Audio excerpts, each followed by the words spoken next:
Break के बाद एक बार फिर से आप सभी का बहुत स्वागत है। बढ़ेंगे खबरों की ओर। बड़ी अपडेट, दिल्ली के आशा किरण शेल्टर होम में 14 बच्चों की मौत हुई है। मामले में दिल्ली सरकार की मुश्किलें बढ़ गई हैं। बीजेपी कांग्रेस ने आपको जिम्मेदार ठहराया, बच्चों की मौत को आपकी लापरवाही बताया। जहां दिल्ली सरकार पर बीजेपी ने निशाना साधा इस मामले को लेकर, क्योंकि दिल्ली के आशा किरण शेल्टर होम में 14 बच्चों की मौत हो गई है। मामले में दिल्ली सरकार की जो मुश्किलें हैं वो भी बढ़ गई, क्योंकि बीजेपी की तरफ से भी आम आदमी पार्टी को जिम्मेदार माना जा रहा है। बीजेपी और कांग्रेस दोनों ही आप पर निशाना साध रही है। बच्चों की मौत को आपकी लापरवाही बताया, दिल्ली सरकार को जिम्मेदार बताया। और लेकिन इस बीच आतिशी की तरफ से भी इस मामले पर जांच करने के जो आदेश है वो जारी कर दिए गए हैं। साथ ही साथ ये कहा गया जो भी दोषी होगा उसको बख्शा नहीं जाएगा, इस पर सख्त से सख्त कार्रवाई की जाए। इस वक्त की अहम जानकारी आप तक पहुंचा रहे हमारे साथ हमारे सहयोगी रिया जुड़ी हुई है और ज्यादा जानकारी लेंगे।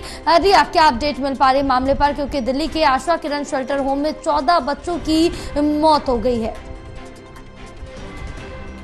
जिस तरीके से आशा किरण शेल्टर में जो 14 बच्चों की मृत्यु का मामला है वो बहुत ज्यादा असूल पकड़ चुका है, क्योंकि इस पर राजनीति जो है वो बहुत ज्यादा गर्म हो चुकी है। जहां पर बीजेपी और लगातार जो कांग्रेस है वो कहीं ना कहीं पर हमलावर होती नजर आ रही है। दोनों का ही ये कहना है कि आम आदमी पार्टी ने एक बार फिर से लापरवाही का उदाहरण सामने पेश किया है, क्योंकि जो आशा किरण शेल्टर है वो आम आदमी पार्टी के संरक्षण में है, उसके माध्यम से चलाया जा रहा है। तो ऐसे में वहाँ पर जो मानसिक रूप से कमजोर बच्चे हैं उनको जो सुविधा दी गई उनमें कहीं ना कहीं पर लापरवाही नजर आ रही है, जिसकी वजह से ही जो मृत्यु का आंकड़ा है वो बढ़ गया है। हालांकि आशा किरण शेल्टर की बात करें तो अभी ये 2024 में ही नहीं बल्कि काफी पहले से काफी ज्यादा कंट्रोवर्सी में रहा है। इससे पहले भी मौत के आंकड़े सामने आए थे, लेकिन इस बार 2024 में एक महीने के अंदर अंदर 14 जो मानसिक रूप से कमजोर बच्चे थे उनकी जो संख्या है वो काफी बढ़ी हुई नजर आई। हालांकि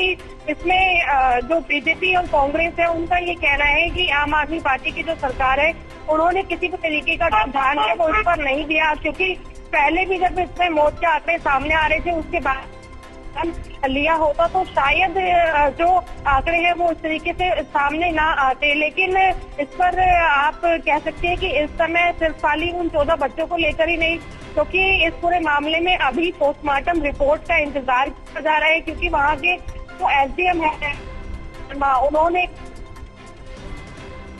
जानकारी दी गई थी कि अभी सिर्फ संभावनाएं लगाई जा रही हैं कि जो छात्रों की मृत्यु हुई है वो पानी में गंदगी की वजह से हुई है, यानी कि जिस पानी का उन्होंने सेवन किया है ऐसी संभावना है कि वो पानी गंदा था। तो ना सिर्फ जो गंदा पानी सप्लाई करने वाले अफसर हैं बल्कि जल बोर्ड पर भी कहीं ना कहीं पर काफी ज्यादा जो एक्शन है वो लिया जा सकता है। तो अभी पोस्टमार्टम रिपोर्ट का इंतजार किया जा रहा है कि पोस्टमार्टम रिपोर्ट में अगर ये निकल कर आता है कि जो छात्र यानी कि जो बच्चे थे उनकी मृत्यु पानी के सेवन से, गंदे पानी के सेवन से हुई है, या फिर उन्हें जो मील मिला करता था, खाने का जो खाना मिला करता था उसमें किसी प्रकार की कमी थी, तो सभी पर जो जांच है वो की जाएगी। और कहीं ना कहीं पर अगर पानी सप्लाई गंदा मिलता है तो ऐसे में जल बोर्ड पर एक बार फिर से एक बड़ा जो गंभीर आरोप है आप कह सकती है कि वो लगेगा। और जल बोर्ड में आपको पता है कि आम आदमी पार्टी की सरकार है, तो ऐसे में बीजेपी और साथ में जो कांग्रेस है वो दोनों ही काफी तेजी से घेराव कर रही है। फिलहाल अगर आम आदमी पार्टी की बात करें तो आम आदमी पार्टी की जो मंत्री है जल बोर्ड की आतिशी, उन्होंने मजिस्ट्रेट जांच के आदेश भी इस मामले में दिए हैं। तो अभी मामला कितना आगे तूल पकड़ता है वो देखना होगा, लेकिन फिलहाल अभी स्पष्टीकरण नहीं हो पाया है कि एक महीने के अंदर जो 14 मौतें हुई हैं उसके पीछे का कारण क्या है, जिसके लिए पोस्टमार्टम रिपोर्ट का इंतजार किया जा रहा है। बिल्कुल रिया, फिलहाल तमाम जानकारी साझा करने के लिए बहुत शुक्रिया आपका।